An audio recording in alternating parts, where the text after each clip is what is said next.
So quite a bit ago, LEGO released a new LEGO minifigure series of Dragons and Dungeons series, and I decided to upgrade each of the minifigures and show you how you could do the same too. Now I won't go too much in detail showing off all of the minifigures, since I think a lot of you already seen the 1,000 of different reviews, and so what I will be doing is only adding on new LEGO pieces to the minifigures and not removing any of the existing pieces already included with the minifigures. The only pieces that I won't use are some of the extra heads that you get, because well, I won't give a minifigure 2 heads. Where I can, I will also try to use the spare pieces, so let's go. So I'll first show you how to customize the Dwarf Barbarian. So the ways we can make this minifigure cool is by giving them a waistcloth piece as well as upgrade their axe. So for waistcloth piece, if any of you have a Scarlet Witch minifigure with this dark red cloth piece, I'd recommend using it to continue the dark red color from the torso, but unfortunately I don't have this cloth piece, so I use this cloth piece from this minifigure, and you can either put it at the back or front. I decided to put it at the front because it sort of looks like more armor and layers added to the minifigure. And the way that we can upgrade the axe is by grabbing a second axe head from the same minifigure to make the axe even bigger. I also wanted to do something with a torch, so I turned the torch into a fire breather torch because I thought it was a pretty unique idea, and I think it also makes sense since the minifigure has design of gloves, which could be used to prevent any burns or heat from a fire breather torch. So here's my upgraded Dwarf Barbarian. Alright, and now I'm going to show you how to upgrade the GIF Warlock. So the ways we can upgrade this minifigure is by giving him a cape and making a custom staff build. So for the capes, you can either give him any dark blue, brown, or potentially black cape that will fit over the armor piece, but I decided to go for a brown cape from this minifigure from CMF Series 12. For the staff build, it tried to incorporate the spare armor piece, and so the design turned out pretty interesting. So here's my upgraded GIF Warlock. And our third minifigure is going to be the Tieling Sorcerer. So for this minifigure, you can once again use any black, purple, or even orange cape. I decided to use 2 purple capes. One of the capes is from this minifigure, while the second cape is from this minifigure. And we also decided to turn the bigger cape to the side. Another simple but effective change is to add on some translucent clear pieces to make the red dragon look like it is flying. And we also included an even bigger red dragon, just because for the heck of it, it could potentially be a bigger brother or sister to the smaller red dragon. And since the sorcerer has this new interesting spell piece, I wanted to make it look like this minifigure is flying by using magic. So if any of you have this piece, especially in this color combination, well, I think it is pretty perfect for this minifigure, and honestly this piece can simply elevate the awesomeness of a custom minifigure by so much. But once again, I unfortunately don't have this piece, so I decided to make a very simple custom one. It doesn't look as awesome as the pre-molded one, but I think it still looks alright, and this won't be the last one that I will make. So yeah, here's my upgraded Tieling Sorcerer.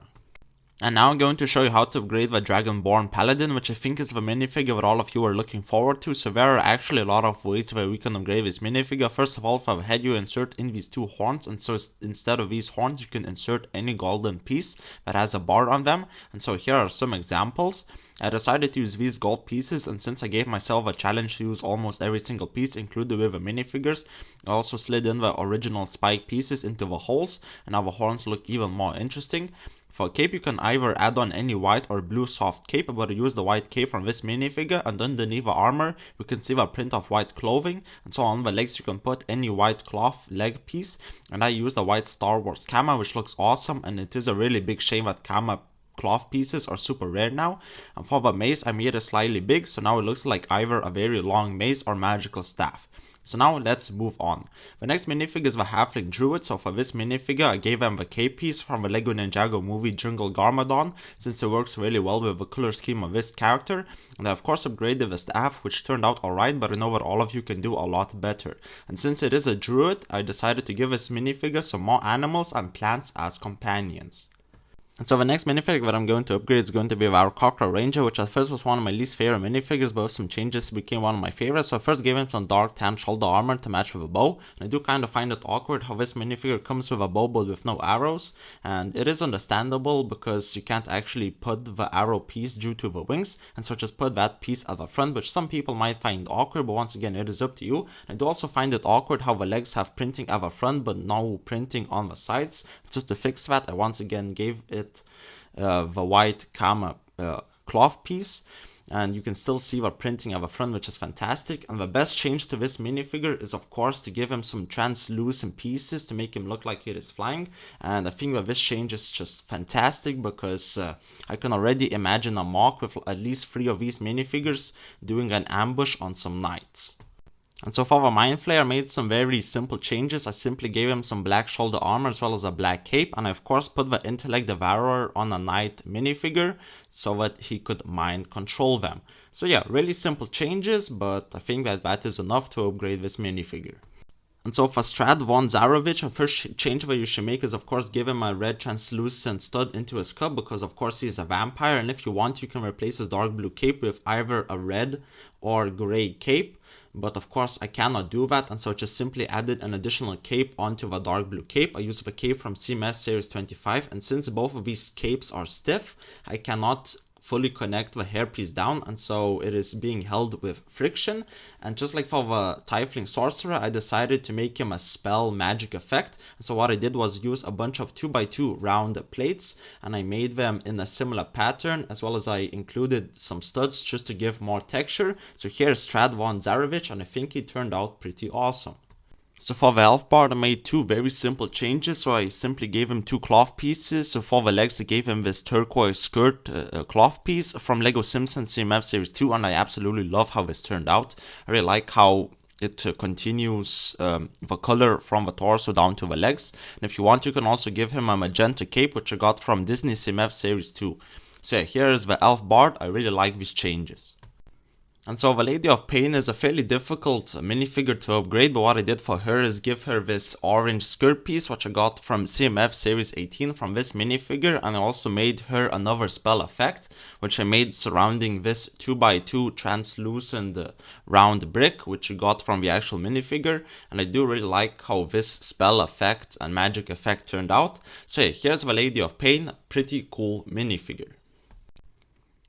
And so for SAS Tam, what I did was I grabbed both of the capes from this minifigure from CMF Series 13, and I put on the capes. So first of all, put on the smaller cape that you got from SAS Tam, then the bigger printed cape that you got from the other minifigure, then the bigger SAS Tam cape, and then add on the last printed cape.